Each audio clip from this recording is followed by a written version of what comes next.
Today we're going to take the discussion that we've seen about higher order derivatives, finding critical points, finding minimums, finding maximums, concave up, concave down. We're going to extend that discussion to multiple variables. And we've taken derivatives of multiple variables before. We just called them partial derivatives. And so that's what we're going to look at today, is how partial derivatives work with higher order derivatives. We're going to call these second order partial derivatives.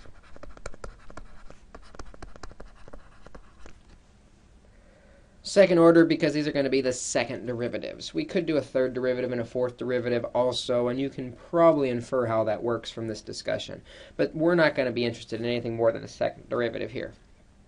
Now in the past, when we've taken the partial derivative with respect to x, we wrote f sub x. What we're going to do then is, if we want to take a second partial derivative, to show which derivative we're taking second, we're just going to write another subscript. So f sub xx. And this means we're going to take the partial derivative with respect to x, then we're going to take the partial derivative with respect to x. Similarly, we could do fxy, which means first we'll take the partial derivative with respect to x, treating the y as a constant. And then we'll take that answer and take the partial derivative with respect to y, treating the x as a constant now. And we could go the other way too. We could do fyx, first taking the partial derivative with respect to y, then taking the partial derivative with respect to x. And as you might imagine, the last second order partial derivative is fyy, where we take the partial with respect to y, treating x as a constant. Then we go right back in there and take the partial derivative with respect to y a second time. And so these are the four second-ordered partial derivatives. But actually, there's only three. Because what's interesting is if we take the partial with respect to x and then y, or the partial with respect to y and then x, both of those turn out to be the same. Basically, we're looking at the change in the x direction, then the change in the y direction. That's the same as if we change y first and x first, we end up in the same final location. So turns out there's only three. We only have to calculate xx, yy, and either xy or yx. So let's see if we can take a couple of these second-order derivatives. Let's start with this example. Let's do f of xy is equal to 3x squared minus 2x cubed y plus 4y cubed. Now, in order to get the higher ordered partial derivatives, we first need to know what the first partial derivatives are. We need to know what f sub x is, and we need to know what f sub y is. In other words, the partial with respect to x, and what is the partial with respect to y. So first, the partial with respect to x. We've done this before. We treat all the y's like they're a constant. So first, 3x squared, the derivative there is 6x, minus 2x cubed y.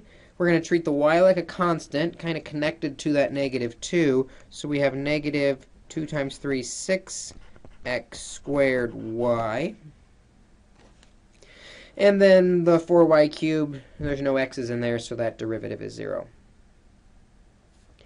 Similarly, we'll take the partial derivative with respect to y.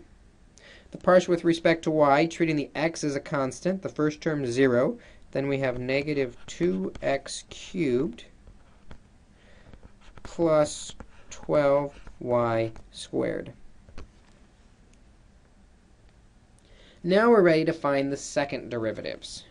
So first we will do fxx. In other words, we're going to look at the x, and we're going to take its partial with respect to x again. And so when we do that, 6x becomes 6 minus 6 times 2 is 12xy, and this is the partial derivative with respect to x with respect to x. Next, we're going to find f sub xy. And because the x comes first, again, we'll look at the x and take its partial. This time, though, with respect to y. So this time, we're going to look at it as if the x's were constant. And so if the x's are constant, the derivative of 6x is 0. And the negative 6x squared, and then the y becomes a 1. And so this is the partial with respect to x, and then the partial with respect to y. I mentioned that that's the same as if I took the partial with respect to y first and then x. I'm going to show that in this example. So because we do the y first, we're going to look at the second one and take its derivative with respect, this time, to x. When we do that, the negative 2x cubed becomes negative 6x squared, and then the 12y squared is a constant. And you notice we get the same exact answer for both xy and yx. So in the future, we'll just calculate one of them and just know it's the solution for both of them. So finally, the last one we have to do is yy. The partial with respect to y is where we'll look and take its derivative with respect to y. So negative 2x cubed, that's a constant. So that's gone. Plus 12y squared, the derivative there is 24y. And so these are the second-ordered partial derivatives. Let's try another example, maybe one that's a little more interesting than a polynomial. Do some product rules, some exponentials, a little more exciting derivatives. F of xy. Let's do 5e to the 3xy plus 2x squared y cubed.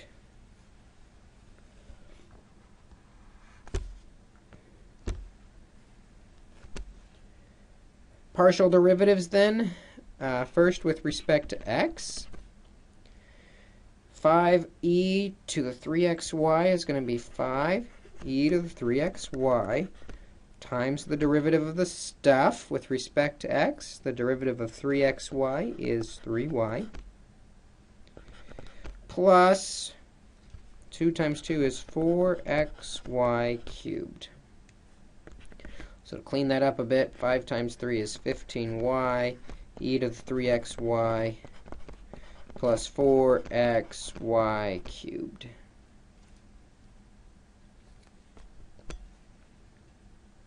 So that's the partial with respect to x. We can then turn around and say, okay, we're going to do xx. Take the derivative of that with respect to x again.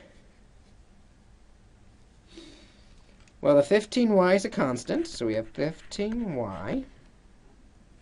And then the e to the 3xy is e to the 3xy times, the derivative of 3xy is 3y again, plus the derivative with respect to x is going to be 4y cubed.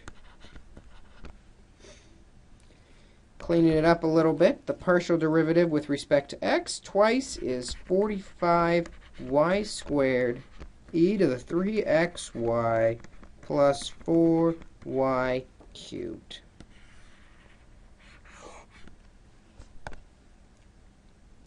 We can also then find the partial derivative with respect to x and then the partial with respect to y.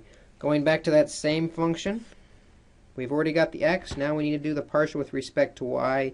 And notice that first term is a product. So we'll take the derivative of the first. The derivative of 15y is 15 times the second, e to the 3xy, plus the derivative of the second. The derivative of e to the 3xy is e to the 3xy, times the derivative with respect to y is 3x, times the first, which is 15y,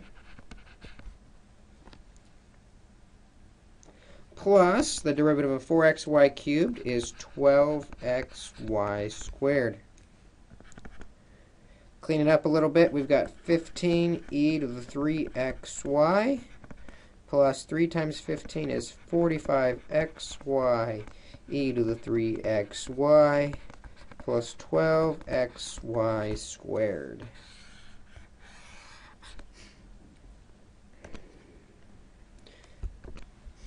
Now we're still missing the yy. To do that, we first have to know what the fy is going to be. So the partial derivative with respect to y. 5 is a constant, e to the 3xy times the derivative of 3xy. With respect to y, that's 3x. Plus 2 times 3 is 6. X squared, y squared.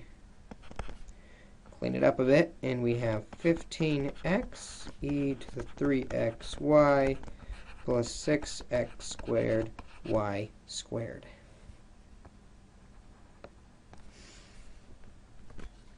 Now, we haven't found yx, but remember, that's going to be exactly the same as xy, so we don't need to do that one again. The third partial, then, is fyy, where we go back to the y.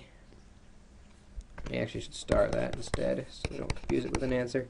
Go back to the y, take its partial derivative with respect to y. 15x is a constant. E to the 3xy times the derivative of 3xy, which is 3x, plus 6 times 2 is 12x squared y. Clean it up a bit to get a final answer of 45x squared e to the 3xy plus 12x squared y. And those are our 3 partial derivatives.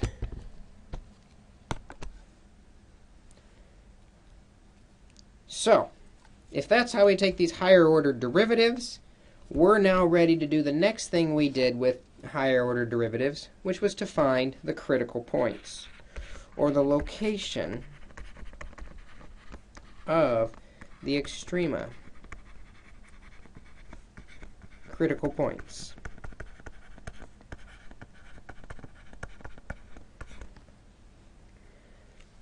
Remember, when we only had one variable, the critical points were where the derivative equals 0. The first derivative. Critical points are where the first derivative equals 0. Well, with multiple variables, we're going to have multiple derivatives. We can take the first derivative with respect to x and set that equal to 0, and the first derivative with respect to y and set that equal to 0. The goal here is that's going to give us 2 equations for the 2 variables x and y so that we can find where those critical points are. So, for example, if I had f of x, y is equal to 6x squared plus 6y squared plus 6xy plus 36x minus 5, and we wanted to find the critical points, the locations of the extrema, that is going to happen when f sub x equals 0 and f sub y equals 0. So let's find those points. First, the partial with respect to x, treating the y as a constant. We've got 12x, next term 0, plus 6y plus 36 equal, and we're going to make it equal to 0. That's where the critical point is, where the derivative equals 0. But we also need f sub y. The first term's a 0, then we have 12y plus 6x plus nothing equals 0.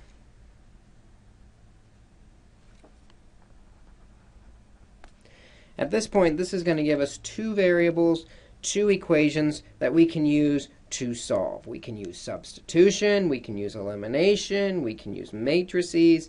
We got lots of ways we can attack this.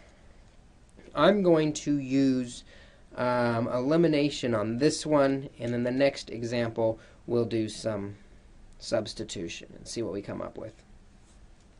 So first with elimination, we got to get that 36 over the other side. So that's going to give us 12x plus 6y equals negative 36. And rearranging the y equation, 6x plus 12y equals 0. We can clear out the x's if we multiply by negative 2.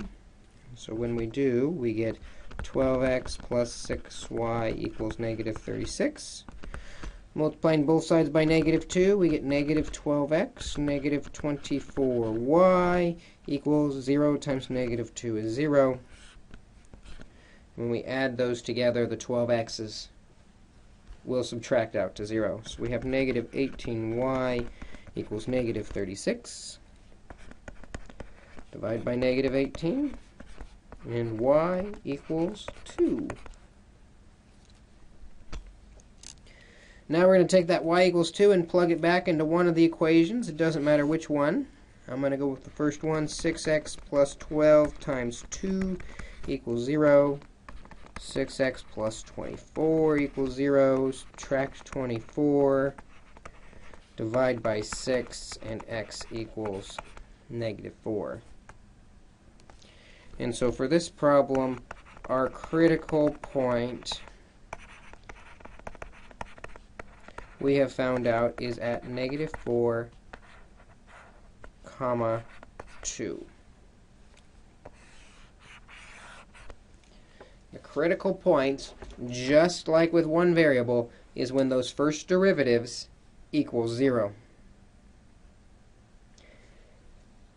But we don't really know much about this point other than it's critical. It may be a minimum. It may be a maximum. It may just be a saddle point that doesn't give us anything.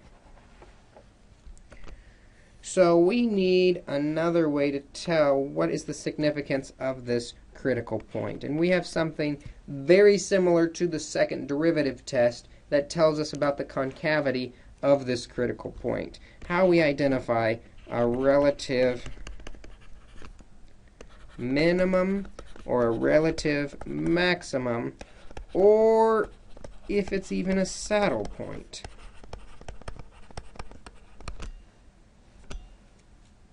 To do this, it's going to actually be a two-part test. First thing we do is we let d equal, we're going to make this new variable d, the f sub xx times fyy minus fxy squared.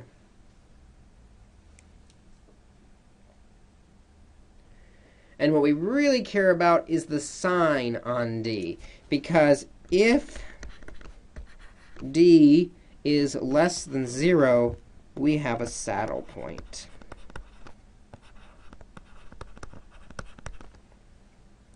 If d is less than 0, it's not a minimum, it's not a maximum, it just kind of leveled off and then kept going that same direction. But if d is greater than 0, we then check or look at the fxx. Because if fxx is greater than 0, it is concave up. It is a bowl that can fill with water, and because there's two variables, it's three-dimensional. But specifically what we care about is our critical point is a minimum. Conversely, if fxx is less than 0, it's concave down. It's a three-dimensional bowl there again. And you notice that point up there makes it a local maximum.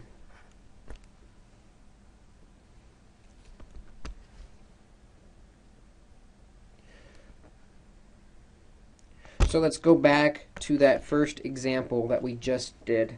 We just found out for the function f of xy equals 6x squared plus 6y squared plus 6xy plus 36x minus 5. We found out that f sub x, just copying what we just did, was 12x plus 6y plus 36. We found out that fy was 12y plus 6x. We also found a critical point at negative 4, 2. And so what we want to decide is this critical point a minimum? Is it a maximum? Or is it just a saddle point? To do that, we're going to find D. And this is going to be a good equation to have memorized and know how to use it, which means we need to know what fxx is, fyy, and fxy. So fxx, the derivative with respect to x, again, is going to just be 12. fxy, if we take the derivative with respect to y, we just get 6. Again, looking at the x first. And then the fyy, that derivative is just going to be 12. Well, this example is kind of boring because there's no variables left anymore. Our D, then, is xx, which is 12, times xy, which is 6. I'm sorry. Let me try again. D is xx, which is 12, times yy, which is 12, minus xy, which is 6, squared. And you might notice 12 times 12 is 144, minus 6 squared is 36, and what we really care about is the sign. That's going to be a positive number. Because D is positive, we check fx. If D is positive, we check fx. When we look at fx, fx is positive. A positive 12. Because fx is positive, it is a concave up bowl, which means our point for negative 2 is a relative minimum at negative 4, 2.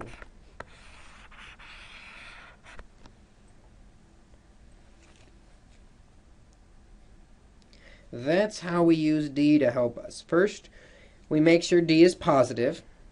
And then we look at fxx to determine if we have a relative minimum or a relative maximum, or possibly a saddle point. Well, let's do an example that's a little more interesting. That one, all the variables disappeared and it became far too easy.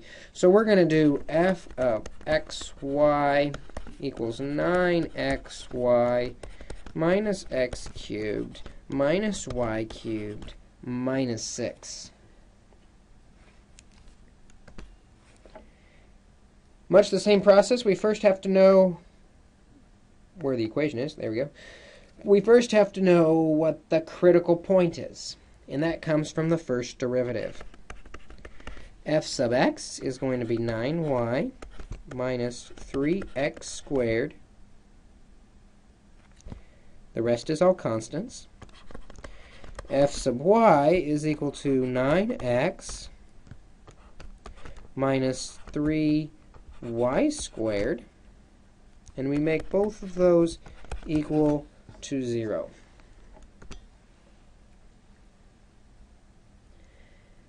At this point, we can use substitution or elimination. However, with squared and non-squared variables, probably substitution is going to be much easier to work with. Let's solve for the variable that's not squared. We'll take care of that later. So let's solve for y. So we've got 9y equals 3x squared, and we add that to both sides. Divide both sides by 9, and y equals x squared over 3. And so we're going to take this x squared over 3 and plug it in for the y in the other equation.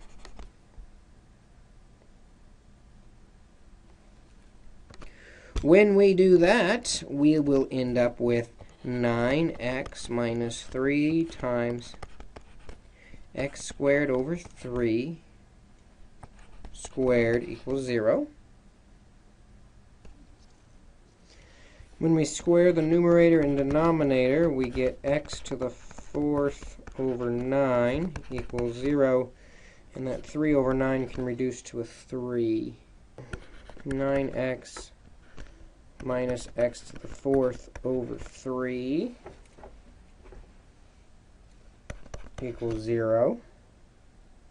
And let's clear out those fractions by multiplying everything by 3.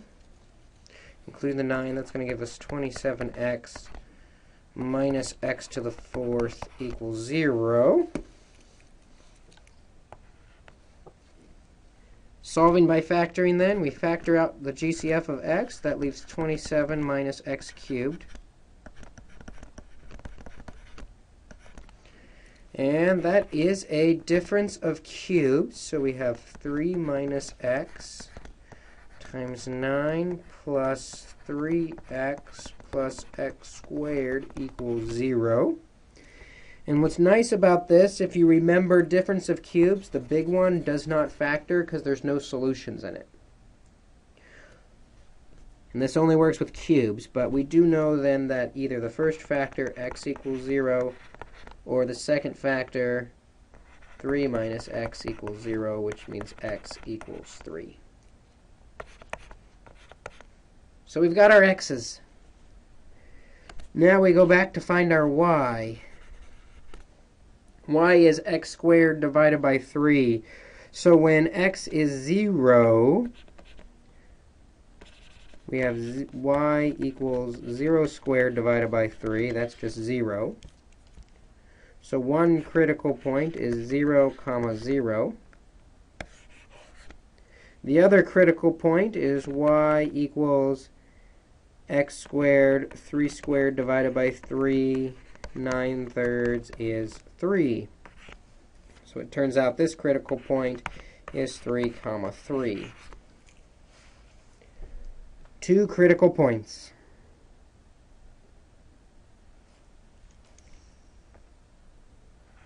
So that was a lot of algebra in there. I don't want to forget what we know so far. So let's review what we know. We know that f sub x, we found f sub x was equal to 9y minus 3x squared. The next thing we know is the partial with respect to y. We found out was 9x minus 3y squared. And we just found the 2 critical points were 0, 0 and 3, 3. What we still need to determine, though, is are those critical points minimums? Are those critical points local maximums? Are those critical points saddle points? And that we get from our D. So first for the D, we need to know what fxx is, fxy, and fyy. So first fxx, taking the partial of the x with respect to x, gives us negative 6x. If we took the partial with respect to x and then y, we end up with 9. And if we take the partial with respect to y twice, we get negative 6y.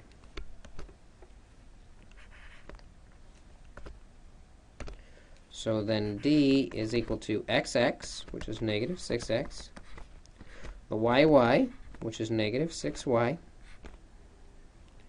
minus xy squared. So that's going to be positive 36xy minus 81. So let's look at our first critical point. Our first critical point is at 0, 0, which means D is equal to 36 times 0 times 0 minus 81, or 0 minus 81, which is a negative. Doesn't matter what. What we care about is the sign on D. D is negative at 0, 0. What did that mean in our rules about D? If D is less than 0, in green here, we have a saddle point. So 0, 0 is not a minimum or a maximum. 0, 0 is a saddle point. It's going to be going one direction, it's going to level off, and then it'll keep going that same direction. So let's test then the 3, 3. So D is 36 times x, which is 3, times y, which is 3, minus 81. And we might need to do that on our calculator to make sure. 36 times 3 is 324 minus 81 is definitely a positive. So because it's a positive, we have to look at fxx, which is negative 6 times x, which is 3, or negative 18. fxx is negative. This guy is concave down, which means our point is on top of it. 3, 3 is a local maximum.